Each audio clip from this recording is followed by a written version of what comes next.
జాతీయ మహిళా కమిషన్ ముందు రేపు బీఆర్ఎస్ నేత ఎమ్మెల్సీ పాడి కౌశిక్ రెడ్డి హాజరు కానున్నారు.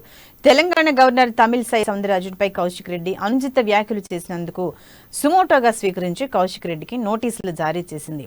రేపు ఉదయం 11:30 జాతీయ మహిళా కమిషన్ ముందు కౌశిక్ రెడ్డి హాజరు కానున్నారు. కౌశిక్ రెడ్డి మాట్లాడిన మాటలు తమిళిసై గౌరవాన్ని కించపరిచేలా ఉన్నాయని జాతీయ మహిళా కమిషన్ తమ నోటీసుల్లో పేర్కొంది. ఈ నెల 21న ఉదయం 11:30 విచారణకు హాజరు కావాలని ఆదేశించింది. కమిషన్ ముందు హాజరు కాకపోతే తదుపరి చర్యలు తీసుకుంటామని హెచ్చరించింది. గత నెల కరీంనగర్ జిల్లా జమికుంటలో నిర్వహించిన ఓ కార్యక్రమంలో గవర్నర్ తమిళిసైను ఉద్దేశించి ఎమ్మెల్సీ పాడి కౌశిక్ రెడ్డి అనుచిత వ్యాఖ్యలు చేశారు.